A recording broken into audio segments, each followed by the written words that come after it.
suis sûr. T'as regardé dans ta banane? Ah bien sûr, je regarde dans ma banane. Première chose que j'ai fait, je regarde dans ma banane, forcément. Et t'as regardé dans tes poches arrière? Oui, ma poche arrière aussi. Dans ta poche revolver? C'est pareil, la poche revolver, la poche arrière, c'est la même, hein. Quelles sont? Tu les as quand même pas mises dans le frigo. On sait pas, des fois tu fais des trucs, tu te rends pas compte, quoi. Cathy, on avait 15 cartes. Comment on a pu les perdre? Tu peux payer une carte, pas 15. Tu peux payer 2 cartes, pas 15. Tu peux payer 3 cartes, ah rigole, tu peux payer 3 cartes, Oui. pas 15. Oui, T'es d'accord avec moi? Oui. Tu peux payer 4 cartes, c'est vrai, c'est pas arrivé, tu payes 4 cartes, mais pas 15. T'es d'accord? Tu peux payer 5 cartes, pas arriver, tu payes 5 cartes, pas 15. Tu peux payer 6 cartes, tu peux les payer 6 cartes, mais pas 15, non. Tu peux payer 7 cartes, mais pas 15. On va me faire les 15. Attends, tu peux payer 8 cartes, mais pas 15. Tu peux payer 9 cartes, mais pas 15. Ah oui, bien sûr, c'est ça, tu vas me dire, tu peux payer 10 cartes, mais pas 15. Tu peux payer 11 cartes, pas 15. Tu peux payer 12 cartes, pas 15. Tu peux payer 13 cartes, pas 15. Tu peux payer 14 cartes, pas 15. Tu peux payer 15 cartes, pas 15. Ah bah si, tu peux en fait. But now we come to a period that I call the battle for identity. Lies my grandma told me. Yeah, superstitious devices. Lies my grandma told me. What? Urban mythological rules and bubble mice. Yeah.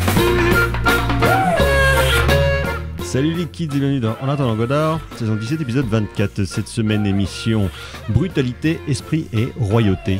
Il était mordu de musique, il est devenu architecte. Il était à ses heures poète et pianiste. Il s'entourait d'artistes, il a dessiné des merveilles.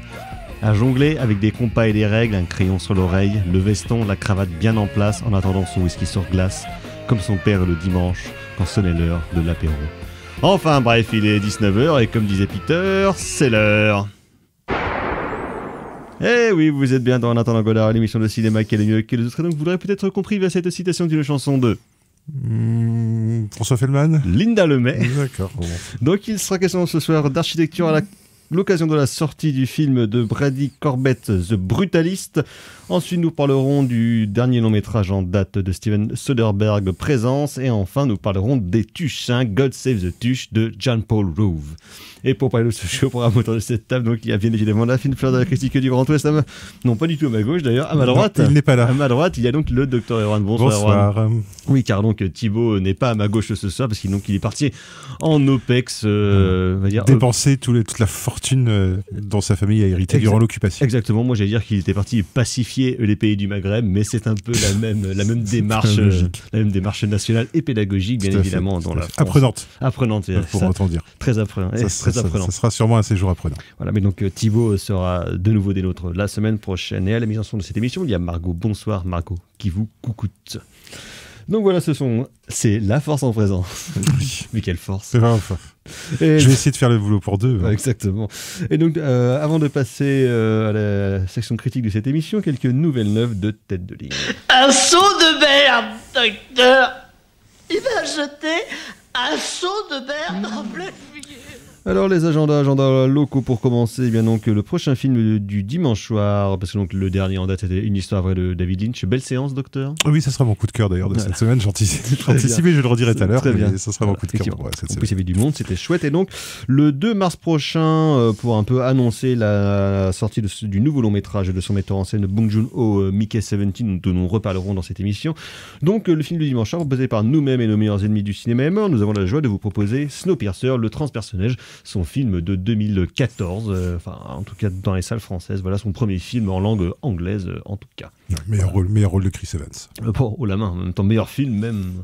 En même temps ce garçon a une filmographie qui il pourra dire mais moi j'ai joué dans le transpersonnage. Voilà, c'est ça. Donc maintenant vous fermez tous bien vos gueules. C'est un peu ça, le meilleur truc qu'il ait fait. Ouais, c'est son meilleur rôle. Avec Another Teen Movie, c'est sympathique. C'est pas vraiment du même calibre. C'est pas du même calibre, non. Qui était sorti en France sous le titre de Sex Academy. Oui.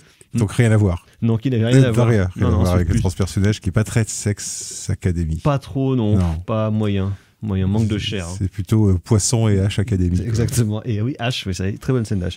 Bref, donc le transpersonnage le 2 mars prochain, à 20h15. Sinon, pas de ciné-tambour cette semaine, parce que donc, c'est les vacances universitaires. Après la fermeture de la semaine d'avant, tout ça. Terrible. Tous les aléas, quoi. Les aléas, voilà. Les aléas du direct. L'augmentation de la recrudescence, quoi. Exactement. Mais donc, à Cinémaniacs, la semaine prochaine, donc mardi 25 février à 20h sur le campus de Rennes, ce sera donc La Femme 2, réalisée par Ousmane Samben. Très beau film. Et sinon, cette semaine, toujours jeudi à 20h15, vous pourrez voir ou revoir le film de David Fincher, 7, qui était sorti, je crois, sous le nom de Seven. Oui, tout à fait. Voilà. Un joli film à voir au cinéma. Exactement, je pense.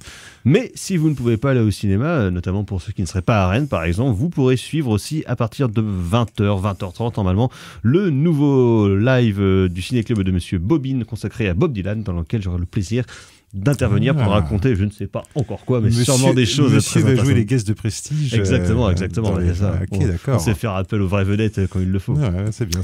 Donc voilà, le live de Monsieur Bobine, jeudi prochain à 20h.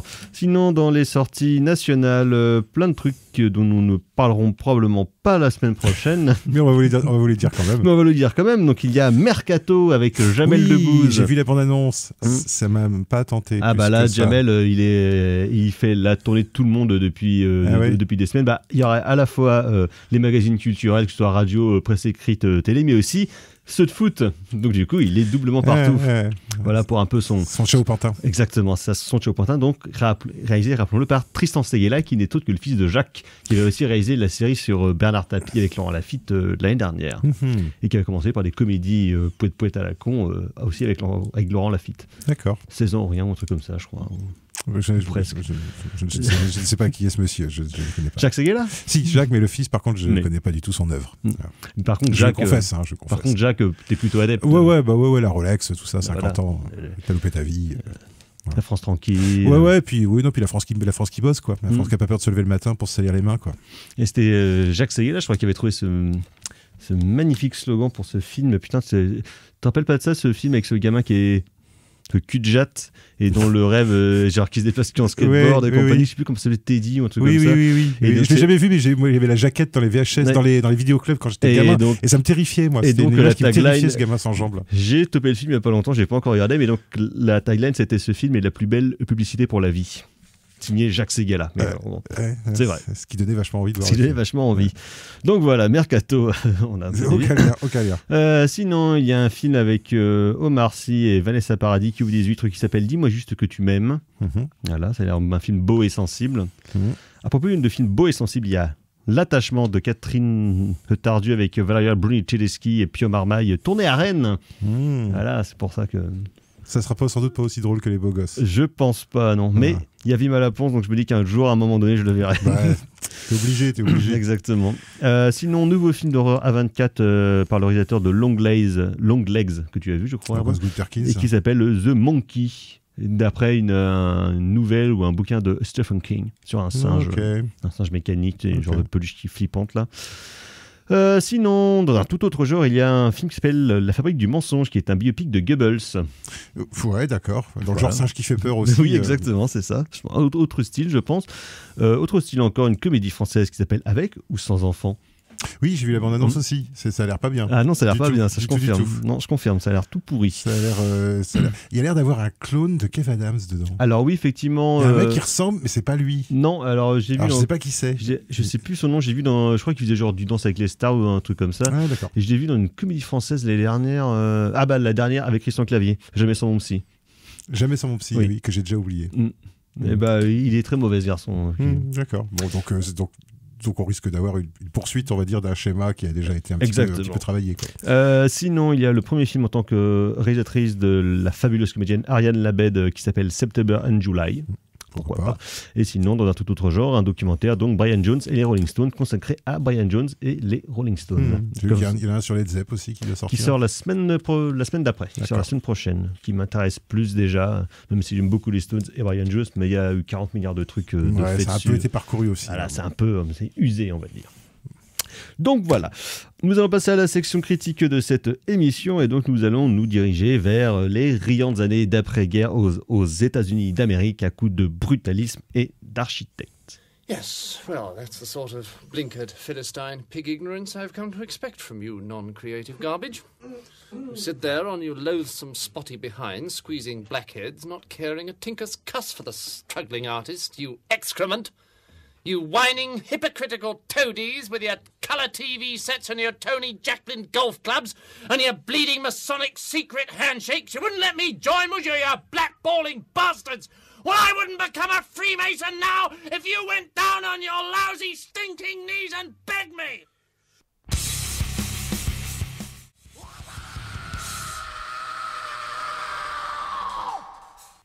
En attendant Godard sur Syllab, et donc c'était le groupe de grindcore américain des années 90, Impetigo, avec Unadulterated Brutality, précédé d'un extrait du sketch des Monty Python, The Architect. Car donc d'architecture, il en est question dans le nouveau long métrage de Brady Corbett sorti dans les salles françaises la semaine dernière, après avoir fait un gros succès au dernier festival de Venise et qui est actuellement en lice pour une pelletée de prix à la prochaine cérémonie des Oscars. Donc film précédé d'une réputation de chef-d'œuvre, c'est marqué partout, film monumental, film monstre, film incroyable, film prodigieux. Donc Brady Corbett, c'est quelqu'un qui a commencé dans les années 90 et les années 2000 comme comédien chez une trinité de réalisateurs joyeux, Harmony Korine, Michael Haneke et Lars von Trier. Autant vous dire que ça vous marque. Exactement, autant vous dire que ça vous marque un homme. Et il a fait ses premiers pas comme metteur en scène il y a une dizaine d'années avec L'enfance d'un chef, vaguement basé sur la nouvelle de Jean-Paul Sartre, et qui était suivi en 2018 de Vox Lux, film sorti directement en vidéo chez nous, je crois, avec Nathalie Portman qui joue une danseuse qui pète les plombs. Et donc ce film-là, donc The Brutalist, ça fait un petit paquet d'années qu'il le traîne, justement depuis la sortie de Vox Lux, mais pour différentes raisons, notamment le Covid qui a beaucoup retardé la production de son film. Il a enfin réussi à le mettre en chantier à l'année 2022, qu'il a tourné comme ses précédents longs métrages en Hongrie, dans la Hongrie donc de Viktor Orban, pour encore un tout petit budget, puisque le film a coûté à peu près 10 millions de dollars. Ce qui est rien. Je pense qu'il y a à peu près le triple en promotion depuis que le film est passé à Venise, et qui effectivement donc est tourné dans une toute petite économie avec quand même un casting prestigieux, puisqu'il y a le revenant Adrien Brody, qui n'est jamais vraiment parti, mais ça fait un petit moment qu'il avait quand même pu les premiers rôles dans des films. Ouais, mais je pense que oui.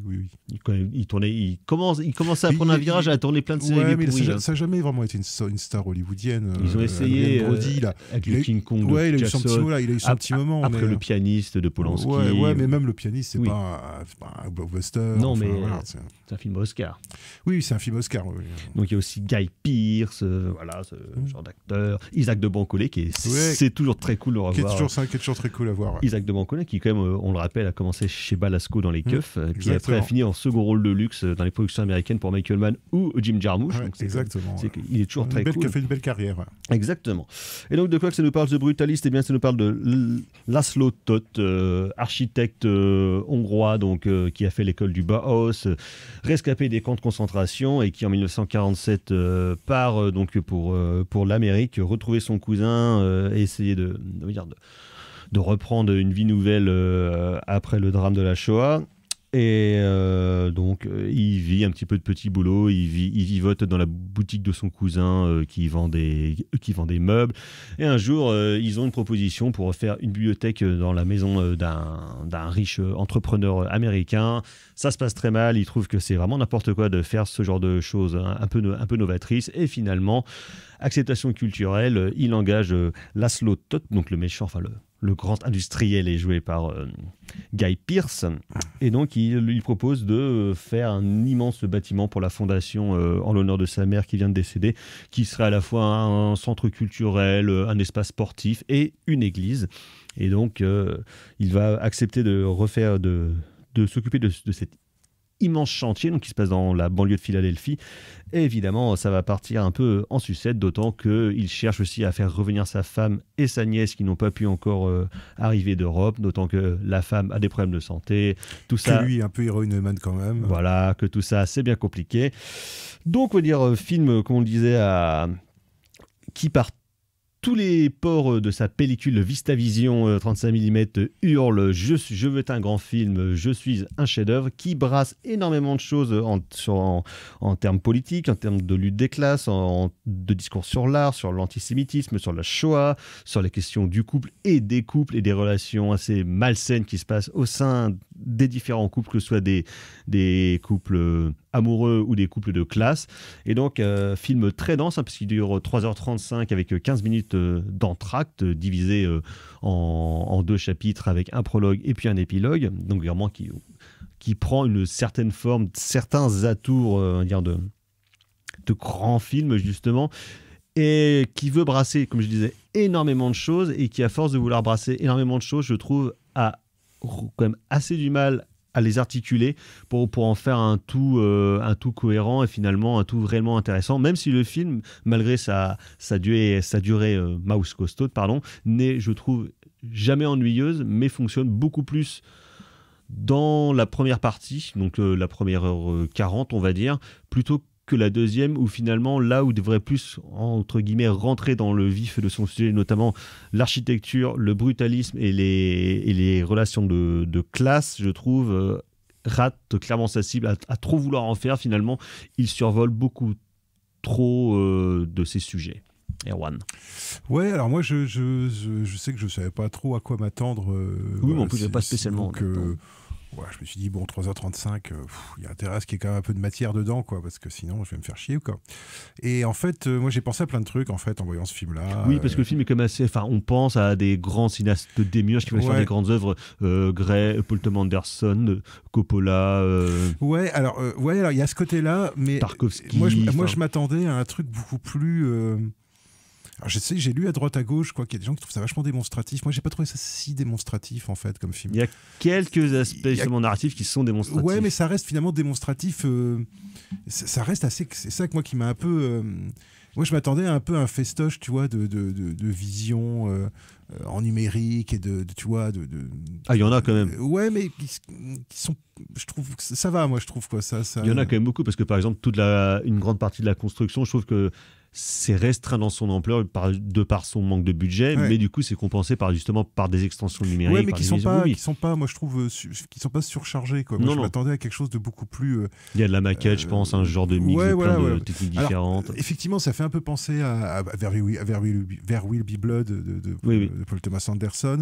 Ouais, il y a le 70. Enfin, là c'est du VistaVision, mais c'est du 70 mm. Ouais, en fait, c'est du VistaVision, c'est en 35 puis c'est gonflé en 70 mm pour la projection IMAX. Moi, j'avoue que j'ai trouvé que l'image était plutôt jolie dans le film. C'est son même chef-op depuis le début. Et c'était assez agréable de retrouver justement cette espèce de flou léger en fait qu'il y a dans l'image justement en VistaVision. Mais qui participe au maniérisme en fait. Oui, alors mais en fait c'est ça le fétichisme. En fait, c'est ça le truc, c'est que pour moi en fait, j'ai eu l'impression de voir quelqu'un qui essaye de refaire en fait un film classique des années 50 en fait. Tu vois, les films genre et des espèces de films, tu vois, qui sont un peu à la King Vidor, qui sont un peu mal aimés en fait aujourd'hui, qui sont pas, tu vois, qui n'ont pas eu le truc des péplums par exemple, où c'est très codé par rapport à un genre. Je pense à des films comme Exodus par exemple, tu vois, ou des films. Je vois, il y en a un auquel j'ai beaucoup pensé, c'est America d'Elia Kazan, qui est moi un film que j'ai vu il y a des années de ça, que j'avais trouvé plutôt bien et qui avait ce côté grande fresque aussi. Oui, en plus c'est vrai que même par rapport à Kazan, il y a ce côté de faire pas une contre-histoire de l'Amérique, mais une certaine histoire de l'Amérique. Un côté pas social, mais un peu de lutte des classes, justement, parce qu'il y a ça, c'est donc chez Kazan pas mal. Ouais, voilà, c'est ça. Je trouvais qu'on même si c'était un... Et ça me faisait plus penser à ça, en fait, à Kazan qu'à Paul Thomas Anderson ou qu'à Coppola, par exemple. Je trouvais qu'il n'y avait pas le lyrisme, en fait, parce que c'est un film assez froid, enfin justement assez très froid, justement. Minéral, quoi.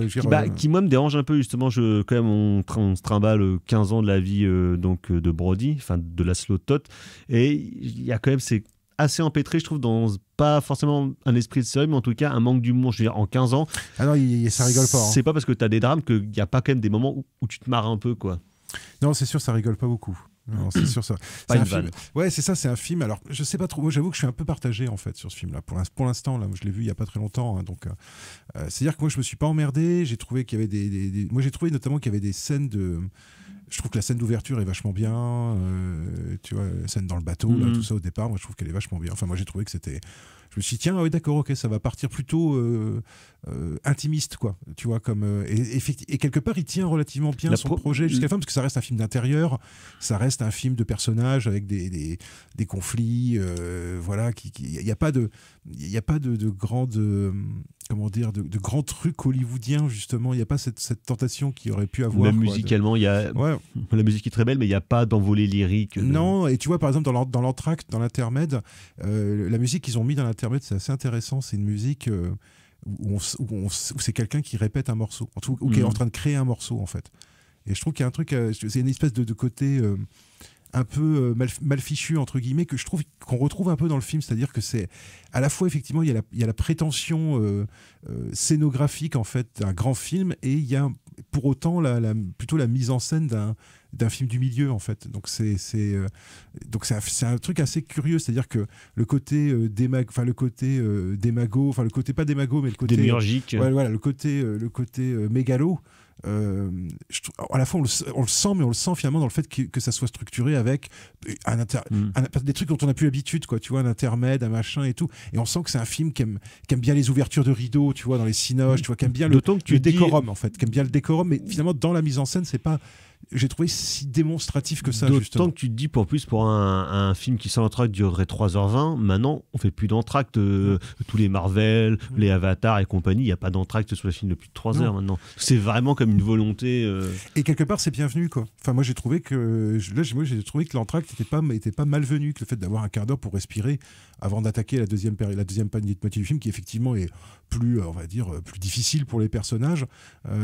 Alors après, voilà, après je suis quand même un peu réservé sur cette espèce de froideur, justement. Moi je trouve qu'Adrien Brody tient plutôt bien, enfin les acteurs sont plutôt bons, moi je trouve. Enfin, moi j'ai pas tu vois, je crois à la reconstitution, je crois à l'histoire, je crois au destin de ce mec-là, quoi. Mais c'est vrai que, tu vois, ça manque de chaleur. Ça manque de chaleur, et en même temps, c'est pas totalement incohérent non plus avec ce personnage, qui est un personnage qui... Et ça, c'est un des aspects... Qui est quand même singulièrement désagréable. Ouais, mais qui est désagréable aussi, parce qu'il y a... En fait, le truc, c'est qu'il y a évidemment... Il y a ce truc, quoi, dans le film, il y a comme ce hors-champ, qui est le hors-champ de l'Holocauste, qui sera très peu évoqué. Moi, je m'attendais à ce qu'au bout d'un moment, ça soit très évoqué. Et en fait, ça l'est relativement peu, jusqu'à d'ailleurs une pirouette finale qu'on peut trouver un peu malhabile. Parce que moi, j'ai trouvé que la fin était un peu rushée. L'épilogue, là. Ouais, j'ai trouvé que ça allait être un peu trop vite. Je pense il aurait fallu peut-être 10 minutes de plus. Ouais, puis en fait, l'épilogue qui finalement fonctionne un peu comme un twist sur sa véritable intention quand il a fait. Alors, moi, après, je me suis fait un peu avoir sur sa véritable intention. Mais comment dire, ouais, je la trouve un peu rushée, un peu merde, putain, on est déjà à 3h30 de film, faut terminer, quoi. Tu vois, il y a un peu ce sentiment-là, en fait. Et c'est un peu dommage, je trouve, parce que toute cette thématique-là, le fait que ce mec-là se retrouve, en fait, dans un monde qui est un monde qui a rien à voir avec le monde auquel il a survécu, en fait. C'est ça le truc, c'est-à-dire que nous, on ne sait pas ce qu'il a vu. On ne sait pas ce qu'il a vu, on ne sait pas ce qu'il a fait. Il était à Dachau. Voilà, mais on sait pas. Voilà, mais comment est-ce qu'il a survécu, quoi. Ça, on n'en sait rien, en fait. Et je trouve que ce hors-champ-là, le fait de qu'est-ce qu'il a dû faire humainement pour pouvoir être là où il est, et qui arrive dans ce pays où tout le monde est resté à l'arrière, où c'est la haute société de gens avec cette espèce de, par exemple, la très haute bourgeoisie, avec son mépris. Et puis une autre bourgeoisie qui reste quand même fondamentalement antisémite, qui reste raciste, et le personnage de Van Buren, justement, il y a des tas de moments où tu vois bien, quoi, à quel point c'est vachement violent pour le personnage pour Toth d'entendre des considérations sur les Noirs, sur les Juifs, et on voit ce mec, en fait, qui se retrouve dans un monde et qui peut pas en faire qui pourra jamais en faire vraiment partie. De toute façon, c'est même pas par son statut d'artiste, d'ailleurs, quoi. C'est que autant sa femme, elle, arrive à se réintégrer dans la société. Visiblement, elle fait pas le même parcours que lui.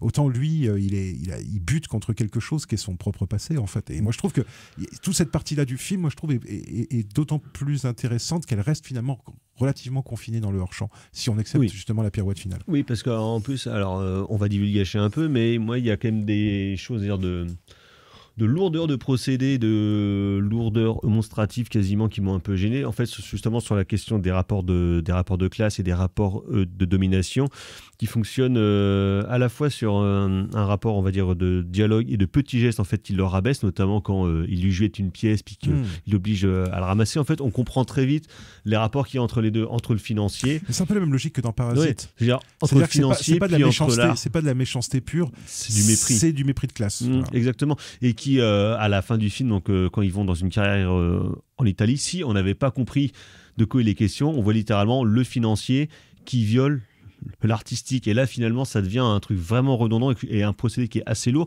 d'autant que des scènes d'agression sexuelle et de viol dans le film, il y en a quand même 3, enfin une qui est donc qui est claire qu'elle viole, il y en a une qui est implicite entre le fils Van Buren et puis la nièce de Laszlo Toth, et une scène de masturbation forcée de la femme sur le perso de Brody, où tu dis ça revient quand même 3 fois dans le film, tu sens qu'il y a un truc qui le travaille et qui le gêne, parce que déjà dans l'enfance d'un chef, il y avait ce genre de lourdeur où en fait il faut passer par une agression, par un viol pour essayer de faire une métaphore qui reste pas subtile. Alors après, voilà, moi je connais pas le passé du réalisateur, de quoi il parle exactement. Enfin, tu vois, c'est sûr qu'en tournant avec Von Trier et puis Haneke, visiblement, je pense qu'il était marqué par le fait de pas être funky. J'avoue que bon, après c'est encore un peu frais aussi dans ma tête. Moi j'ai pas été jusque là, tu vois. C'est vrai que moi cette scène de viol. Pour moi, j'y voyais plutôt le côté justement lutte des classes, que j'ai pas trouvé forcément très subtil non plus. Mais ça m'a pas non plus dérangé plus que ça. Après, ça surligne en fait de manière un peu bêtasse. En fait, il y a des moments dans le film, je trouve, où ça, effectivement, il y a certains montages avec de la musique aussi qui sont, mais quelque part qui sont en fait vachement classiques en fait. Moi, je trouve, qui sont vraiment des trucs justement la King Vidor, tu vois. De toute façon, avec King Vidor, on pense forcément à son rebelle avec Gary Cooper, qui était basé sur le bouquin de la libertarienne Ayn Rand, dont on ne dira jamais à quel point c'était une énorme connasse. Exactement. Donc, mais une connasse influente. Oui, clairement, en Amérique, c'est clair que de toute façon, c'est elle qui a gagné la bataille. Exactement. Il y a un autre truc dans le film aussi, pour finir, qui me paraît un peu étonnant, c'est que le film s'appelle donc Le Brutaliste, parce que c'est quelqu'un un personnage qui a fait l'école du Bauhaus, qui travaille sur le brutalisme. Et le principe du brutalisme, justement, c'est de prendre des matières qui ne sont a priori pas nobles. Donc, c'est-à-dire... Le béton, en l'occurrence le béton. Donc, le béton, de manière générale, pour en faire des formes qui sont épurées, mais aussi en faire des choses qui seraient accessible à tous. Et finalement, je trouve que le film aurait presque dû prendre le parti de son architecte et d'essayer de faire quelque chose, justement de prendre une matière brute et d'en faire quelque chose de plus pas agréable, parce que c'est pas forcément agréable le brutalisme, même si moi j'aime beaucoup ça, mais en tout cas qui marque beaucoup plus, je trouve. C'est-à-dire que au niveau architectural, tu veux dire ? Ouais, par exemple. Et puis même en fait presque dans la manière de faire son film. On sent qu'il y a un truc qui est beaucoup trop sur la retenue. C'est-à-dire que comme si tout ce qui retenait du brutalisme, c'était juste le côté froid.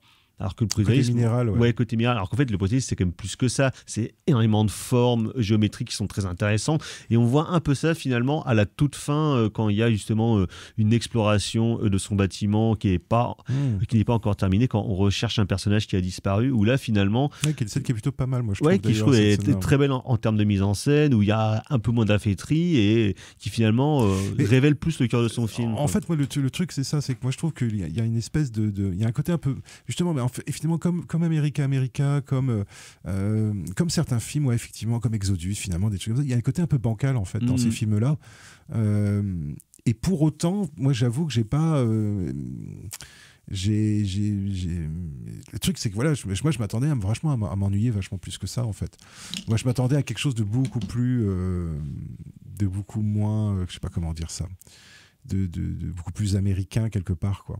Et je trouve qu'il y a quand même un peu, on sent qu'il a retenu quand même un peu la leçon justement des Européens avec lesquels il a bossé, et je trouve que il y a des moments où il y a des moments où il tape dans l'eau, et puis il y a des moments, je trouve, où il tape juste, et je trouve que tu vois, c'est pour ça, c'est vraiment les scènes avec la femme, les scènes avec sa femme, assez déséquilibré, pardon, en fait, du coup. Voilà, toutes les scènes où il grimpe la colline, enfin tous les plans de chantier, moi j'ai trouvé ça plutôt pas mal, en fait, et j'ai trouvé que finalement que même s'il se disperse plutôt effectivement dans sa seconde partie, il restait quand même sur son personnage, et que je sais pas, c'est tout simplement parce que j'ai une certaine sympathie malgré tout pour Adrien Brody, avec son énorme nez. Avec son énorme nez, voilà, et puis et son accent, hongrois. Ça d'ailleurs, en plus, c'est marrant parce qu'ils ont été assez décriés, parce qu'ils ont fait appel à l'IA, donc pour corriger les accents, en fait, quand ils parlent hongrois, Brody et puis sa femme.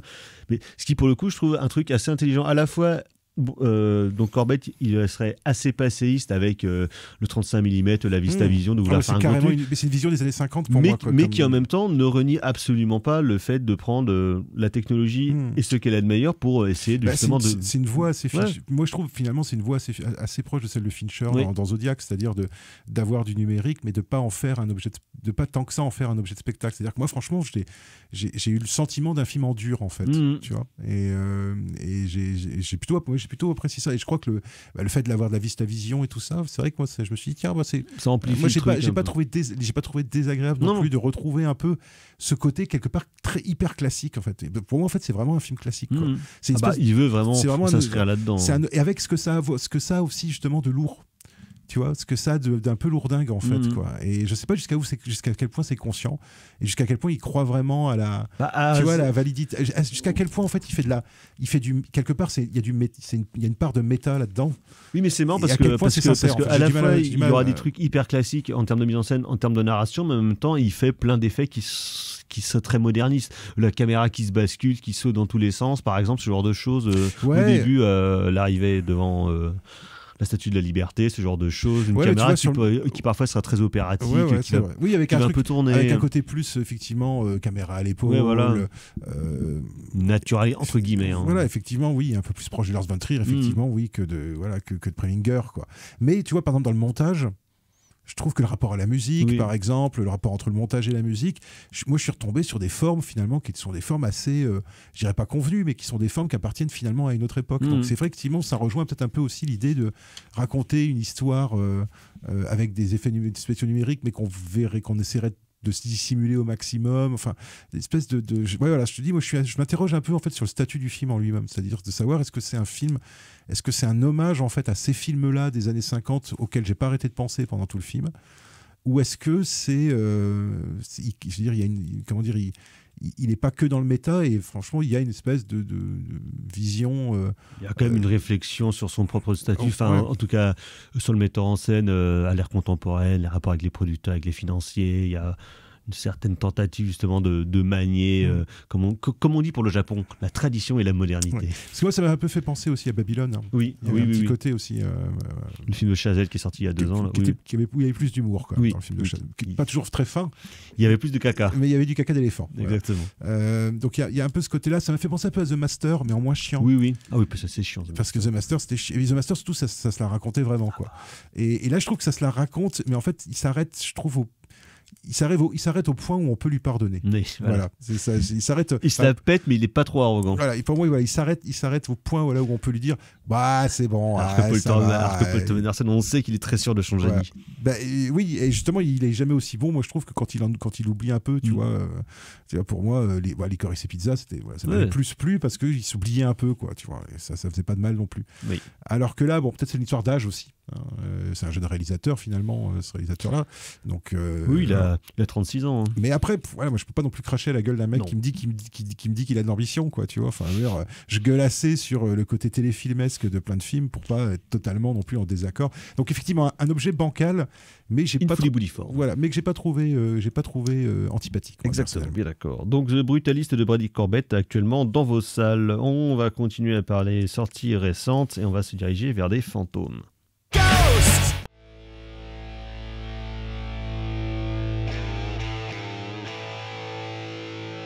En attendant Godard sur Cinéma, c'était Diagnosty avec Ghost, car donc de Ghost ou de présence, il en est question dans le dernier long métrage de Steven Soderbergh sorti il y a 2 semaines dans les salles françaises, donc Présence, Presence en anglais. Donc, Das Présence. Donc scénarisé par David Koepp, qu'on connaît comme scénariste de Panic Room, ou bien pour Spielberg et qui avait réalisé un film de fantôme aussi, Hypnose. Voilà, et aussi Fenêtre secrète avec Johnny Depp. Qui est pas terrible. Non, qui était une adaptation de Stephen King, qui était pas ouf. Exactement. Donc à la fois pur film de scénariste et pur film de metteur en scène, puisque donc Soderbergh qui continue son petit bonhomme de chemin, alors qu'il y a quand il avait fait Liberace en 2012, il avait dit qu'il allait arrêter le cinéma. Depuis, il fait un film par an et quelques mini-séries par-ci par-là, parce que finalement... Il faut bien se tenir occupé. Exactement. Donc Soderbergh, on a déjà parlé dans cette émission, qui est la même génération que les Richard Linklater, les Quentin Tarantino, donc les Paul Thomas Anderson. vraiment cinéma indé américain, fin des années 80, début des années 90, et qui s'était tapé la Palme d'Or pour son premier long métrage Sexe, mensonge et vidéo, le très chiant Sexe, mensonge et vidéo en 1989. Mais il y avait Andy McDowell dedans. Et James Spader à l'époque où il était maigre. Et qui donc, depuis, comme son pote Linklater, il aussi, comme il dit, les films pour eux et les films pour lui. Donc c'est-à-dire qu'il tourne assez régulièrement de tout petits films. Ce qui est d'ailleurs la chanson du générique final de The Brutalist aussi. Oui. One for You, One for Me. Exactement. J'avais pas pensé à ça, tiens, effectivement. Voilà. Et donc Soderbergh, régulièrement, comme c'est quelqu'un qui est toujours extrêmement intéressé par toutes les nouvelles technologies, les nouvelles caméras, il avait tourné un film d'épouvante avec Claire Foy, tourné avec son iPhone. Là, en l'occurrence, il tourne avec un appareil photo dernière génération de Sony, l'A9 III, qui lui permet justement cette mobilité. Et bien de quoi ça nous parle? Et bien donc ça parle d'un fantôme, ou plutôt d'une présence qui est dans une belle maison qui est nouvellement donc achetée par une famille. Il y a le père aimant et puis compréhensif, la mère working woman un peu pet sec, mais qui adore son fils, donc le plus grand, qui lui est un trou de balle. Un trou de balle et jeune sportif prometteur. Et donc la jeune fille qui, elle, est endeuillée par des deuils, puisque 2 de ses camarades de classe sont mortes récemment, a priori dans leur sommeil, suite à des overdoses de drogue, mais on ne sait pas bien pourquoi. Et donc une présence qui erre dans cette maison. Et en fait, le principe est posé relativement vite, que cette présence, c'est pas vraiment un fantôme, parce qu'il n'évolue pas dans le même espace-temps que nous, mais donc ça peut être soit un fantôme du passé, ou alors peut-être du futur, qui erre comme ça et qui essaye d'interagir avec les gens. Et donc il va y avoir cette présence en continu, puisque tout le film est vu du point de vue on va dire du fantôme. La caméra, c'est le fantôme. Exactement. Le fantôme, c'est la caméra. Et donc ce truc assez simple qui finalement reposerait le principe, qui c'est qui regarde, est-ce le fantôme, ou alors est-ce la caméra qui fait le travail, est-ce le spectateur qui donc fait ce travail de voyeuriste, qui erre dans la maison. Mais en même temps, le fantôme n'a pas les attraits qu'on prête habituellement au fantôme, parce que par exemple, il ne traverse pas les murs, à chaque fois il doit remonter l'escalier, faire le tour de la table. Il ne peut pas sortir si la porte est fermée. Voilà, exactement, il y a ça, c'est-à-dire qu'il reste vraiment confiné au monde de la maison. Et il ne peut pas sortir à l'extérieur. Et c'est ça. Et donc par là-dessus, Kep déroule un genre de petit drame familial relativement classique. Assez proche d'Hypnose, finalement. Assez proche d'Hypnose, et qui en plus, je pense aussi, parce qu'on parlait de Fenêtre secrète, voudrait se rapprocher d'une certaine étude de la famille et de l'adolescence telle que Stephen King pourrait essayer de la traiter. Donc on va dire que c'est un peu genre des ados, mais vu par les boomers. En tout cas, essaye de comprendre des jeunes comment ça fonctionne. C'est-à-dire pas la plus mauvaise partie du film. Et par-dessus va se mêler un genre de drame à venir avec un autre personnage qu'on voit venir de loin comme étant quand même un sale con, parce qu'il a vraiment une tête de sale con. Une tête de sale petit connard. Une tête de sale petit connard. Alors, docteur, c'est ce film d'épouvante qui ne fait pas peur, mais qui est plus, qui n'est pas un film d'épouvante, en fait. C'est un film de dispositif. Oui, c'est ça, c'est un exercice de style, en fait. C'est un pur exercice de style, et je pense qu'il faut vraiment le prendre comme ça. C'est-à-dire que c'est à la fois un exercice de style sur le film de fantôme, et c'est un exercice de style sur Paranormal Activity, en fait. Oui, c'est ça, sur les caméras de surveillance. C'est-à-dire que là où, justement, l'escroquerie Paranormal Activity... les 4, hein. Même plus que ça, je crois bien. Je crois bien. C'était quand même une escroquerie, puisque le dispositif de Paranormal Activity, c'était en fait de dire voilà, j'ai une caméra qui bouge pas, et il va se passer des choses devant la caméra, et les portes vont se fermer, ça va faire peur. Et ça a très bien marché, hein. Sauf qu'effectivement, il y avait une question qui restait dans l'angle mort, qui était d'accord, mais alors la caméra, c'était plus ou moins justifié, que les personnages avaient des caméras, sauf qu'au bout d'un moment, c'était pas justifié. C'était justifié dans le premier, et puis après, ça avait plus ça avait plus aucune justification. Et l'idée que la caméra était une espèce de filtre, en fait, pour capter le surnaturel. Alors que là, c'est pas du tout le même principe, parce qu'en fait, la caméra, c'est la présence. Ce qui, je trouve, donne un petit côté méta au film, qui, moi, je trouvais assez intéressant, hein, l'idée de nous rappeler, effectivement, que il y a des fantômes, effectivement, dans chaque film. Les fantômes, c'est l'œil de la caméra et nous qui sommes derrière, nous qui sommes de l'autre côté de l'écran, et que, comme le fantôme, on est voué finalement à ne pas pouvoir faire ce qu'on veut, en fait, à l'intérieur d'un espace filmique. Et je trouve que de ce point de vue-là, sur le côté méta, l'exercice de style, moi je trouvais pas trop mal réussi, parce que c'est sous forme de grands plans séquences, de longs plans séquences dans la maison, avec une approche spatiale, moi je trouve qui est assez... en fait, on visite la maison vide, en fait, dans le premier plan du film. Donc comme ça, on comprend tout l'espace. Exactement, comme ça on comprend tout l'espace, et en fait on sait exactement... Et en plus, les chambres, les pièces sont suffisamment caractérisées, en fait, visuellement, en termes de couleurs, etc., pour qu'on sache tout de suite où où on est. Par contre, faut pas être contre le grand angle, hein, parce que c'est vraiment des focales très courtes. C'est de la à focale deux doigts très du courte. fisheye. C'est de la focale très courte à chaque fois. Et c'est Soderbergh d'ailleurs qui fait la photo sous son pseudo habituel de Peter Andrews quand il fait la photo de ses films et qui fait aussi le montage. Après, en termes de montage, c'était moins compliqué quand même. Oui, ça allait quand même. C'est grand des plans très longs, mais qui sont. Il y a un côté assez théâtral en fait finalement, hein, avec cette espèce de grande plage de dialogue aussi, avec les parents qui parlent, etc., etc. Alors après, le film, là aussi, c'est un film qui est sans doute un peu bancal parce qu'en fait, si on le prend sous l'angle purement du film de fantôme, il y a un truc moi qui m'a un peu gêné, c'est qu'en fait, on comprend certaines règles et on les comprend pas toutes en fait. C'est-à-dire qu'il y a des comme s'il y a un manque de cohérence en fait dans leur spectre. C'est-à-dire par exemple, moi, il y a une question que je me suis posée, c'est pourquoi ça coupe. Oui. Est-ce qu'il y a une espèce de forme de conscience en fait qui surgit à certains moments? Est-ce que le fantôme s'endort? Voilà, mais qui choisit pas. Est-ce que le fantôme apparaît et disparaît? Ou est-ce que c'est une sélection d'images prises finalement avec une continuité quoi. Et à ce moment-là, du coup, pourquoi ces images-là plutôt que d'autres? Pourquoi est-ce que le fantôme se cache dans les placards? Voilà. Alors ça, je trouve par contre, là aussi, il y a une chute finale qui, je trouve, est à la fois un peu naze, mais qui fonctionne pas mal parce qu'en fait quand tu fait très éméquicienne pour le coup. Parce que voilà, quand tu relis, mais moi j'ai pensé un peu à Here aussi, oui. Quand tu relis un peu le film, une fois que tu as pris en compte la chute finale, ça marche pas trop mal, notamment certaines scènes ou certains choix en fait de mise en scène pour certains choix de qu'est-ce que la présence regarde et qu'est-ce qu'elle refuse de regarder ou qu'est-ce qu'elle refuse de voir. Et une fois que tu sais qui est la présence, sans révéler la fin du film, tu comprends pourquoi il voit ou il tente d'agir à tel ou tel moment parce qu'en fait les actions en fait de la présence sont pas très claires en fait jusqu'à la toute fin du film en fait, puisqu'on ne sait pas qui est la présence et de ce point de vue là je trouve que le film arrive à peu près à tenir son truc. Moi je me suis pas il y a des trucs que en fait c'est ça le truc, il y a des trucs que j'ai grillé, toute l'histoire criminelle avec les deux gamines mortes, pour ça j'ai grillé assez rapidement ce qui allait se passer, mais par contre il restait quand même ce mystère de la présence, de savoir qui que c'était la présence. Est-ce qu'on la connaît ou pas? Arrivé dans le dernier quart d'heure, j'ai commencé à me dire mais ça doit être ça en fait. Et donc, j'étais pas trop loin, je suis pas tombé trop loin, mais ça va. Enfin, je trouve que j'ai vu des films où j'ai grillé les choses beaucoup plus tôt que ça, quoi. Et pour un film qui finalement reste assez léger, quoi, même en termes d'intrigue, qui est pas extrêmement complexe non plus en termes d'intrigue, même en termes de rapport de personnages, alors qu'ils essayent de faire un semblant de drama familial, qui finalement, bon.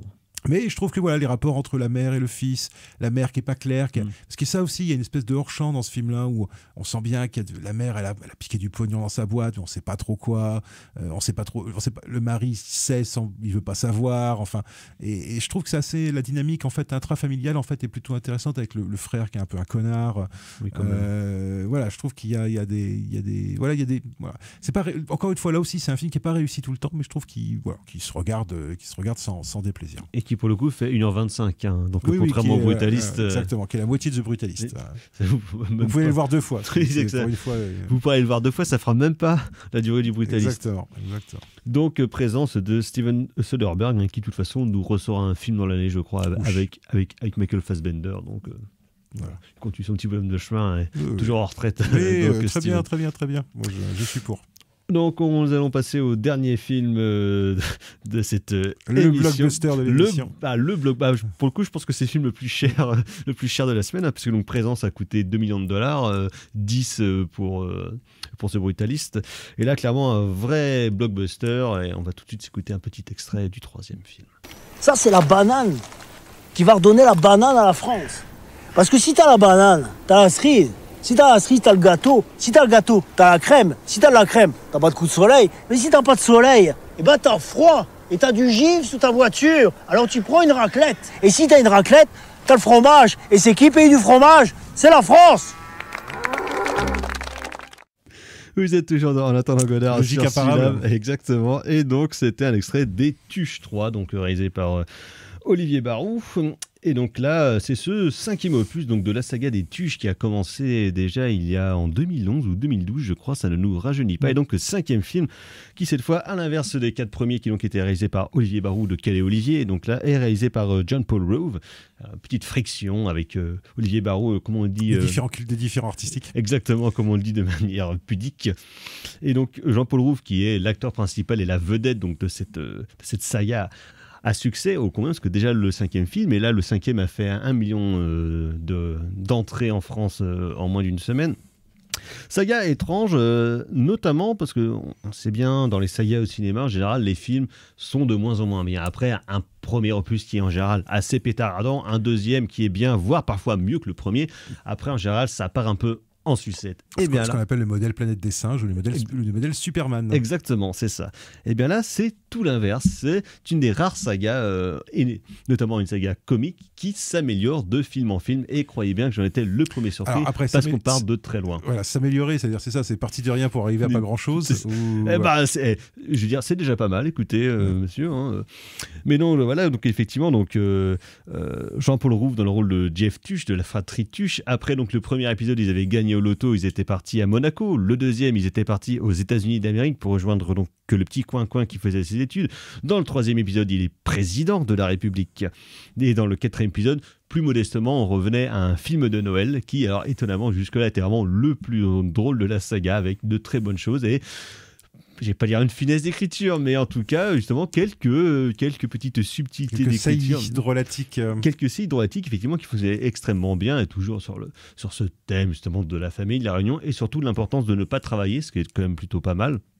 Et donc là, ce cinquième, on dirait, est un peu plus décousu en termes narratifs, où clairement le fil d'évolution des personnages est un peu moins tenu, mais du coup ça laisse place à beaucoup plus de cabotinage et de gags de merde. Et il faut reconnaître que l'abattage de Jean-Paul Rouve quand même est véritablement vraiment efficace, quoi. C'est-à-dire que notamment on vient de l'entendre, c'est ce genre de scène où il fait des raccords à la con entre plein de choses. Il le fait plusieurs fois dans cet épisode-là, et ça fonctionne du feu de Dieu, notamment parce que un de ses grands principes, c'est qu'il fait plein de monologues à la con pour raconter des histoires inintéressantes, et tous les autres personnages sont atterrés par ce qu'il raconte, mais par contre le rire est dans la salle.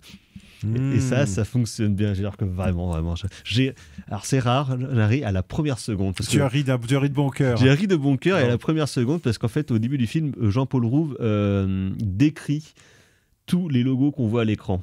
Donc c'est-à-dire que ça commence par le logo pâté, après c'est genre je sais plus du THX, des machins comme ça, et ça fonctionne très bien avec son accent à la con, avec ses saillies de merde. Et d'autant que quand même the cherry on the cake, la cerise sur le gâteau, je rappelle que si on a la cerise, on a la crème, tout ça. Donc comme ils vont en Angleterre pour rencontrer la famille royale, le roi Charles III est interprété par Bernard Ménez. Voilà, ton Bernard Ménez d'amour. Elle est ça quand même, on peut le dire, ça fait vraiment plaisir. Il a 80 balais, il a bon pied, bon oeil, il a des petites saillies, des bonnes blagues, et c'est toujours un bonheur incommensurable donc de voir Jean-Paul Rouve autour d'une bande de crétins qui s'amusent à faire littéralement n'importe quoi, mais qui sont tous très bien dans leur rôle à la con, même finalement. Isabelle Nanty, donc pour qui j'ai pas beaucoup d'affect particulier, qui a quand même vraiment une filmo comme un casier judiciaire, s'en sort de plus en plus au fur et à mesure des films, avec la mention honorable dans le rôle donc de Cathy Tuche. On peut dire que ça, écoutez, pas les temps qui courent. Ne boutons pas notre plaisir. Exactement. Alors, je vais pas vous dire que c'est le chef-d'œuvre de l'année non plus, hein. Attention. Mais tu mettras dans ton top 10. Vu les à voir. Pour l'instant, vu les films de l'année, il est clairement dans le top 10. Ouais, pour l'instant. Déjà parce que j'ai pas vu 10 films de 2025. Voilà, pour l'instant, il est dans le top et il serait pas dernier. On en reparlera en fin d'année, je ferai mon top comédie française. Mais donc voilà, les Tuchins, que God Save the Tuche, ceux qui savent de toute façon l'auront déjà vu, et les autres repartiront drapés dans leur mépris du populaire français. C'est pour moi que tu dis ça? Non, pas forcément. Je sais qu'il y a des gens qui nous écoutent. Non, mais moi, c'est comme Fast and Furious. Hein. Moi, je pense qu'il faudra que j'attende le 7 ou 8 pour aller voir, et je me rendrai compte que pour voir si je comprends quand même de quoi ça cause. C'est le 11 l'année prochaine, hein, Erwan. Hein, donc, je sais, parce que moi j'ai vu le 10. Ah oui. Tu nous as obligé à voir le 10, alors que j'en avais loupé 8. Fallait voir le 5 avant, c'est le meilleur. Et j'ai tout compris quand même. Oui, parce que... L'important c'est la famille. Exact. Et là, c'est pareil. Et dans les Tuches, c'est pareil. L'important c'est la famille. L'important c'est la famille. Voilà.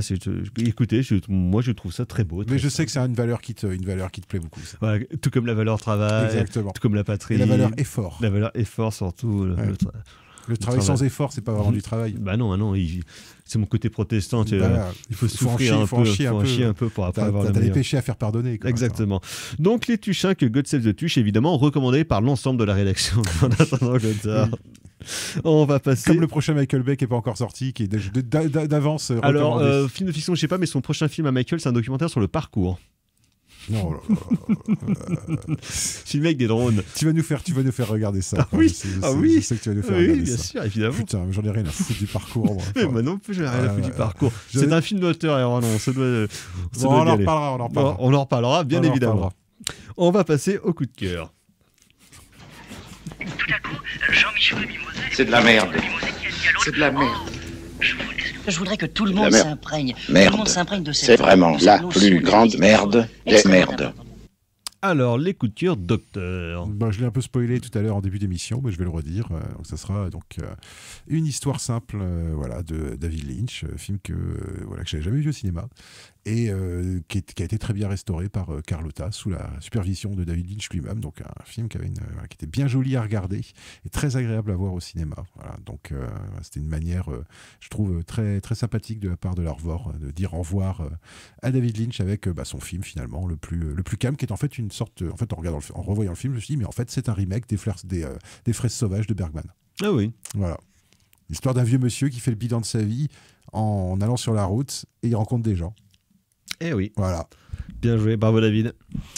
Sinon, moi, ce sera deux films qui n'ont rien à voir, mais deux films français quand même. Le premier, c'est Brigitte et Brigitte, le premier long métrage de Luc Moulet en 1966, où déjà Luc Moulet s'amuse avec ses personnages, avec sa narration, avec un côté très très absurde, en même temps extrêmement cinéphile, bien dans son époque, avec quelques seconds rôles connus comme Claude Chabrol, par exemple, tous ces petits copains de la bande des Cahiers.